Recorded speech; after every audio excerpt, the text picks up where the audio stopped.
We're here at the Catholic Marketing Network in Chicago, and an old friend has stopped by, Mosongo Osong. How are you? Great to see you. Good. Thanks for having me here again. And you've been on with us before, and you had a device that you were using to help teach the faith. Catholic tablet, right. Right. And now you're expanding that into what, an app, actually? Yes, we're currently launching a platform where people can access all the content that we have on the device, on the website and mobile devices as well. Well, that's great. That's some great work you and your family have done.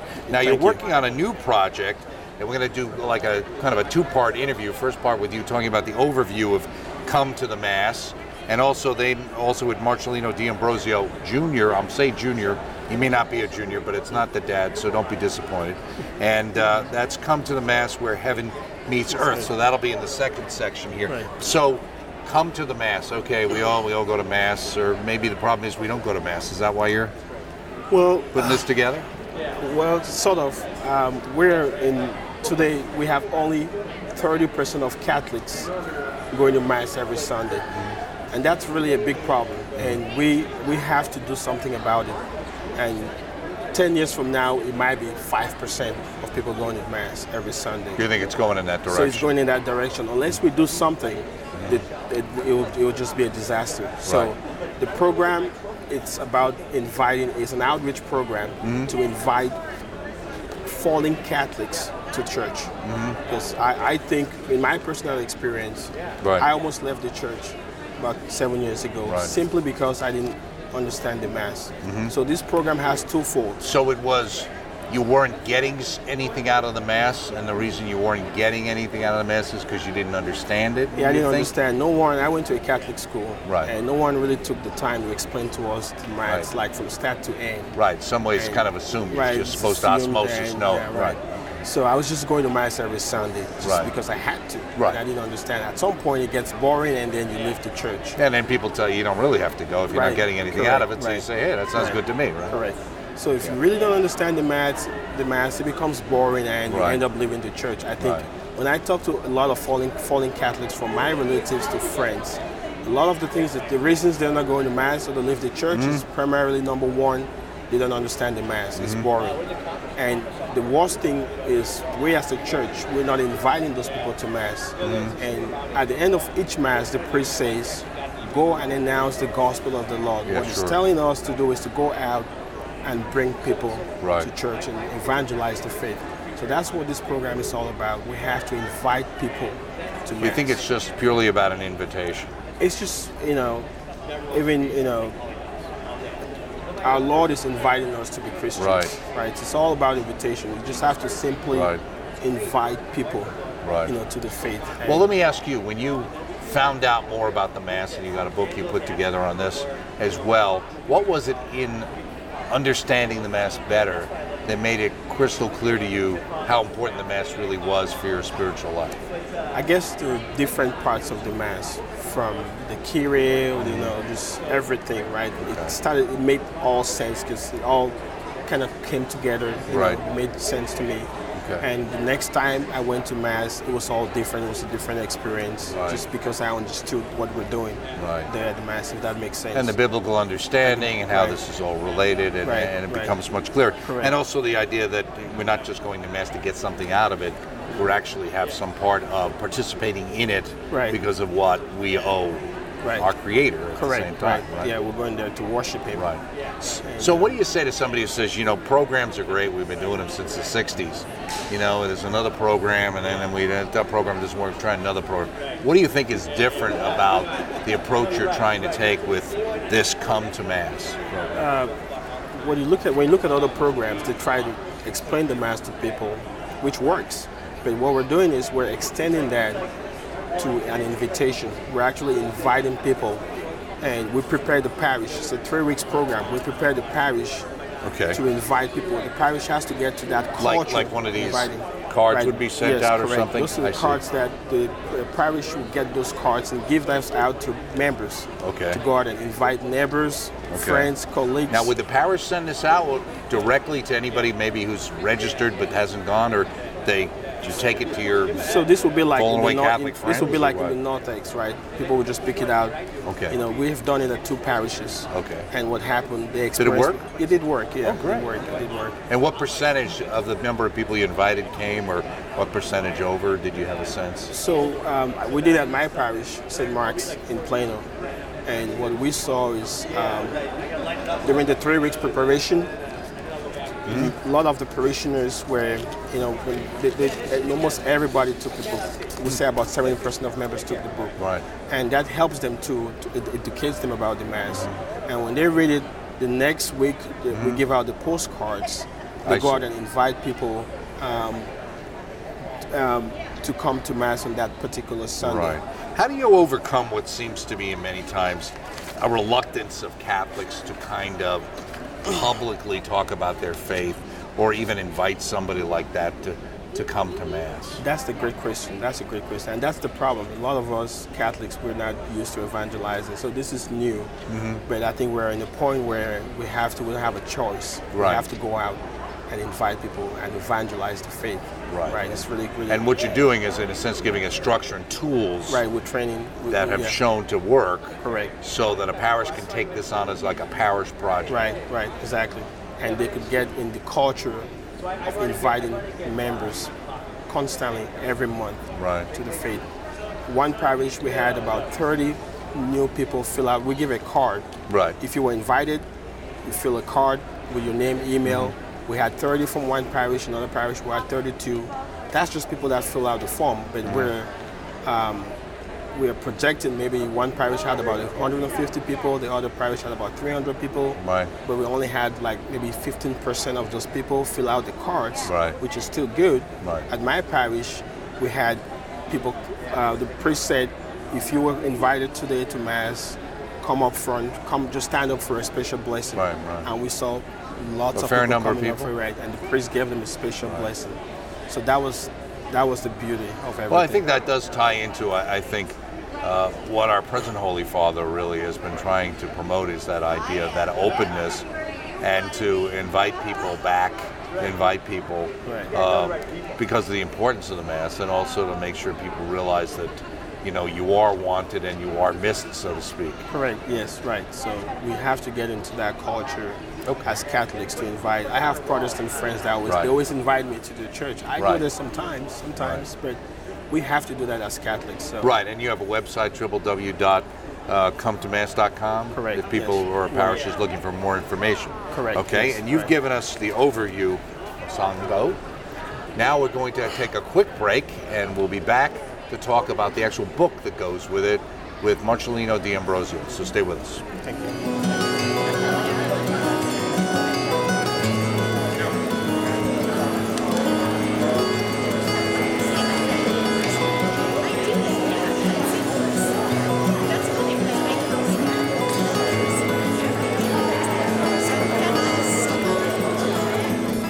And as promised, we're back here at the Catholic Marketing Network in Chicago. Part 2 of talking about Come to the Mass, where heaven meets earth. Now, Marcelino D'Ambrosio. Now, you look a little different. Either you've been getting younger every time I see you, or you're a relative of the D'Ambrosio that I know. Yes, Dr. Italy, that is my father. That's your dad. Yeah, I call myself Marcelino the Lesser. Okay. He's D'Ambrosio the Grayer. Okay. So I'm sure he was happy to take that moniker on, too. Yes, yeah. Well, tell him we said hello. So we talked to Mosongo about the whole idea of Come to Mass, where heaven meets earth. Now, there's a book that you put together. Why did you decide to put together a book in relation to this program? You know, I mean, does everything need a book? Yeah, it's a great question. So Dynamic Catholic did a little bit of research recently where they found that Catholics... So that's Matthew Kelly. Yes. Okay. Where they found that Catholics may not really be able to take a step into evangelizing their neighbors by just talking about their faith, but they've given away books. Active Catholics are very likely to have given away at least 1 or 2 Catholic books in the last year. And so what we decided to do is to write a book that's really meant to be given away. I see. Okay. So it's short, it's under 100 pages long, and it's very story driven. It's not a high theological treatise or a proof of God's existence. Right. It's testimony. It's the story of creation, the gospel message, but specifically how that relates to the Mass. And it's an invitation to come to Mass. We say here, though our subject matter is the Mass, the book is not an educational handbook on the Mass, though those may be important. It's not a dry explanation of why we bless ourselves at the sign of the cross and shake hands during the centerpiece. If it's not that, then what is it? Yeah, it's the story of salvation, really. For me, as a young person, even though I knew a lot about my faith, thanks to your parents, obviously. Thanks to my father and the culture that I grew up in, I still had I didn't know what it meant to me as a person. And it took me seeing the testimonies of many people, hearing the stories of how it impacted them, to really understand that. And so that's why I wrote it in a way that's very story-oriented. That speaks a lot from my own personal experience. And you kind of go through the Mass in the sections. You start out with the Kyrie and going on through there and kind of explain basically what each of the sections of the Mass kind of, at least in general, relates to. I thought this was interesting. So is the Kyrie, is that Greek for zoning out? That is a great question. I love it. Yeah, no, I mean, I think actually the Kyrie is, we spent a disproportionate amount of space in that book on the Kyrie. For this reason, you have to be able to come before the rest of the community and come before God knowing that we are sinners in order for the rest of the Mass to make sense. It's the beginning, really, of the story of salvation. Like, we are sinners and we need your love, God. You know? Right, exactly. Now, the other thing I noted, you were just talking about yourself growing up, even with the house, you said, all throughout my own schooling, many of my public school teachers spent a surprising amount of time trotting out the scandalous history of the Catholic Church before their classes. Why do you think they did that? I think it's an easy punching bag. We like very two-dimensional stories that are simple, like the good guys and the bad guys, and so it's easy in some ways to put the church before the world as like, these are the bad guys. But yeah, it's just a much more complicated story than that. Right. Now you also say in here, there's a section, no spectators are allowed. Our tradition emphatically states the church therefore earnestly desires that Christ faithful, when present at this mystery of faith, should not be there as strangers or silent spectators. Yeah. So is your goal to not only get people to be there, but to participate, and in the participation become more imbued with love for the Mass? That's exactly right. I mean, really, it has to be a personal experience where you are falling in love with God, where you're bringing your brokenness to the table. Really, the Mass is not just celebrated by the priest, it's celebrated by the entire congregation. And it only makes sense in that way. If you look at the way that the Mass is structured, it's really a dance. It's like the dance between the bridegroom and his bride. The people are part of that. Now, how does communion relate to VHS rewinding? And I really feel old when somebody says, remember those old VHS? Like the way I think about a Victrola. But to talk about communion and rewinding a VHS tape. So that part in the book is really trying to help people to get a handle on the entire history of salvation and how, in order to understand the Mass, you have to be able to begin at the beginning of the story. And that's like the history of a people that are broken, that are in need of salvation, and that started at the Garden of Eden. And so that's, that part is really just going back to the Garden of Eden. You also make a point in here about baby science. Yeah. What was your point? So this is a really interesting study that was done where children were shown two different bunnies. Yeah, and it wasn't the Easter Bunny. Your professors would have said it was the Easter Bunny. So these bunnies are dolls, and these babies cannot speak yet, so they shouldn't really have any real concept for good and evil. They haven't been inculcated with anything, affected by society, etc. Really. And so they're shown one bunny that's nice to this other squirrel doll, helps it out. And then there's another bunny that they're shown that like slaps this squirrel doll. And so one is nice, one is bad. And when these babies are given the bunnies, they reject the one that is perceived to be the bad one. And the point of that is that there is an objective sense that we have as human beings of morality, of good and evil. It's not just this thing that's sort of a social contract. Right. Contrary to the great world of relativism, which we're awashed in right now, which obviously is impacting the church as well. Right. Okay, so if someone wants information about the whole Come to Mass Where Heaven Meets Earth, this book, and the whole program and how a parish can get involved again, you want to mention where's the website? Yeah, so cometomass.com, that's the website. You can go and see a whole list of the ways that we work and what we're doing there. So encourage you to keep up with us. Well, I want to thank Marcelino D'Ambrosio and Mosongo Osong for putting this together. Thank you, Marcelino. Thanks so much for having us on.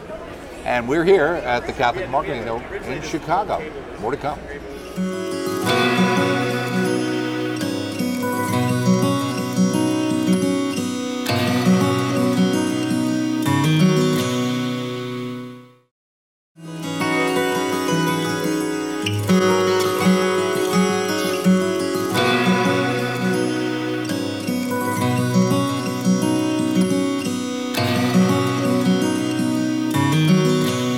And again, we are here at the Bookmark booth at the Catholic Marketing Network here in Chicago. And stopping by is a young author, Christopher Sparks. His book is How Can You Still Be Catholic? 50 Answers to a Good Question.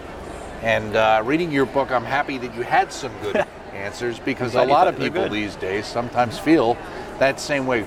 Let me ask you, now you work for the Marians, right? I do. I work for the Marian Fathers of the Immaculate Conception. Okay, so you're up in Stockbridge. And everybody talks about Divine Mercy and that connection. What prompted you to respond to this question? Was this something you yourself dealt with in your own life, or is this the kind of thing that people came up to you and say, hey, how can you still be Catholic? Both, really. And I think most Catholics today have been asked this question at some point, or at least have thought it through themselves. I had gotten these questions by going on Facebook, actually. And is that what it was? Okay. Yeah, I asked my friends and my family, just finish the phrase, how can you still be Catholic when? And I very quickly got the answer, the questions that I needed. That didn't take long at all. Right. So I got my 40 quickly.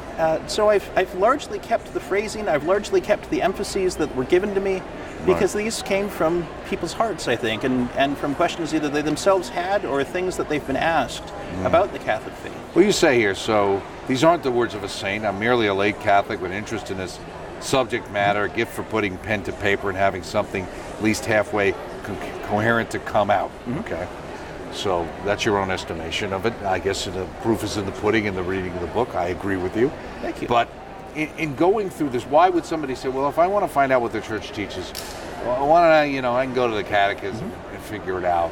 Why do I read a book with this very nice young man put together? I think because for a lot of people the catechism is enormous and looks really intimidating. And also a lot of people just don't know it exists.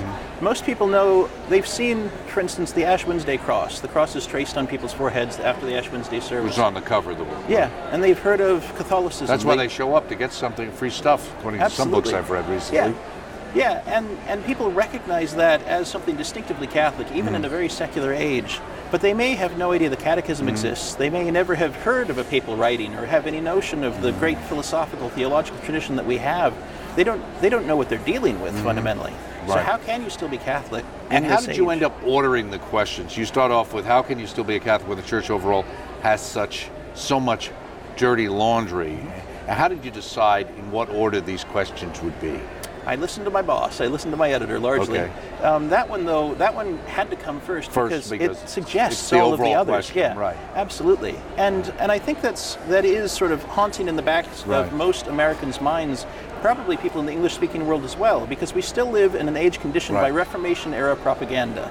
There's still, from the time of Henry VIII and Elizabeth I, still the either lies or distortions or, again, propaganda about the evils of the Catholic Church in order to justify the Protestant Reformation. Right. So most people... if the Catholics are right, there's no reason to be anything else. Yeah, and except for our own sins. As always, St. Thomas Aquinas points out that the two great arguments against God are evil and suffering. And those are always the great arguments against God. Everything else tends to be either propaganda or misunderstanding. Right. When you mentioned earlier about being challenged younger by evangelicals and that, and they would, I'm sure, attack you on things like, look at these disasters in the church, and you even deal a little bit with the priest scandal you know, in the question. It's unavoidable now, I think. Exactly. Those kind of situations and other things that show up. You know, some of them are kind of, you know, oh, the Pope's got all this money, he should help poor people.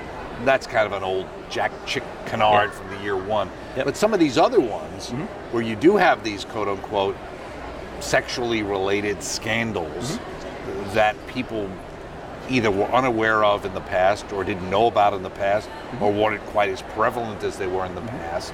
And so it was a lot easier to be a Catholic in the United States in the 50s and the early 60s than it is even for somebody like yourself growing up. How do you deal with that?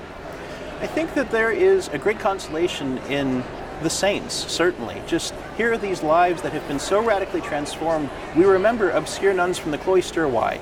Because she was so holy they couldn't stop talking about her. You know, Teresa Lisieux transforms the world through the story of a soul, which she hadn't even intended for publication. This was the one I was thinking in terms of, and again, going back to what you said earlier about your, you know, evangelical friends that challenge you. Today I would think maybe in your situation as well, do you hear more of the one, number 14, how can you still be Catholic when God doesn't exist? I think to a certain extent, but it does seem like new atheism is much more virile than it used to be. Yeah, and continues to expand. And it's a little harder for me to respond to that kind of on the strictly rational level now, having worked for the Marian Fathers, because we're, you know, the National Shrine of the Divine Mercy, we get the people showing up who have had the miracle. They've come to say thank you now. Right, And really that is one of the great evidences for the existence of God, and we've got that still. The miracles still do take place. Franciscan University of Steubenville has the same sort of legacy of people have come on pilgrimage and been transformed. And this is a true mark of the action of God in the world that I think a lot of people are unaware of. Right, but that's your personal experience. Most people don't get to experience that. So that's something that transcends the work in the book. And to go back to what we said earlier, in a sense, the elephant in the room that we can't avoid, which is on a different level, but number 18, how can you still be Catholic when priests are not holy? Yeah, it's the same way that that we are able to still be Catholic when we are not holy, when the person in the pew next to us is not holy. We are all sinners in the hands of a merciful God. We are all gathered into this new Ark of Noah by the grace of God, not because we deserve it, but because God loves us and wants to save us all. And so, yes, sometimes the priests will be the biggest sinner in the room, and so we pray for them. But this doesn't mean that the sacraments are invalid. This doesn't mean that the grace is not flowing. This doesn't even make them less, in some ways, of a spiritual father. Another one here that struck me was, how can you still be Catholic when the Church doesn't think gay people are still people who deserve their human rights? And I think that's the perspective a lot of people looking from the outside in would have of the Church. But that's a misperception. That's an absolute misperception, because the Church's teaching depends upon human personhood. It goes straight to the heart of the theology of the body, of being made in the image and likeness of God, and also of the limits of what that means. The body is meant for certain ends and not for others. We are not free to do whatever we like with ourselves. We do have obligations that arise from our human nature, from our adoptive sonship through God, and that's the source of the Church's sexual teaching. Most people don't have any sense of that. Right. Why do you think people seem to understand that in certain aspects of their lives but not in others? The natural law binding them? I think that there are certain things this age is very good at, things like concern for healthy eating. Right. And so they understand that you treat your body as geared towards certain ends. So you eat certain things and you don't eat others. But they haven't applied that to sexuality for some reason. Exactly. I've once seen a very good illustration of, in the 50s, you know, nobody cared about what you ate, but they were very focused on whether or not you were behaving properly sexually. Now it's the complete opposite. That's interesting. You must eat right, but who cares what you're doing in your bed? And it's an amazing way in which, like C.S. Lewis talked about, the devil moves from age to age with different temptations, has a different focus from age to age. So in one age he will tempt people towards, say, prudence, when prudence is, in fact, the thing they're strongest at, and they're weakest at something else. Similarly now, we're being tempted to have an excessive concern for things in which we're doing pretty well, and ignore certain key other areas. Freedom, and also do you catch, in a sense of going through and researching this, the idea of people separating their actions from consequences, wanting to basically have the freedom to do what they want to do, but are very unhappy when the consequences turn out badly. Yeah, I think in some ways this is an age of self-deification. This is the triumph of Nietzsche's ideology of we must be the Superman, we must be kind of the Greek gods. And so we worship youth, we worship beauty, we worship certain things. And we keep on having these fantasies that one can do whatever you like and not have negative consequences. Right. We know better. We do keep telling ourselves morality tales, but the temptation, the perennial temptation, is so strong and so tempting and so alluring that we keep on lying to ourselves. So how long did it take you to put the book together? Well, it has its roots in a lot of reading over a lot of years. So when it came time, 2012 Lent, it was one question a day. Right. You were saying that, but then from the time, because it's 5 years later now. Yeah. How long has it been out?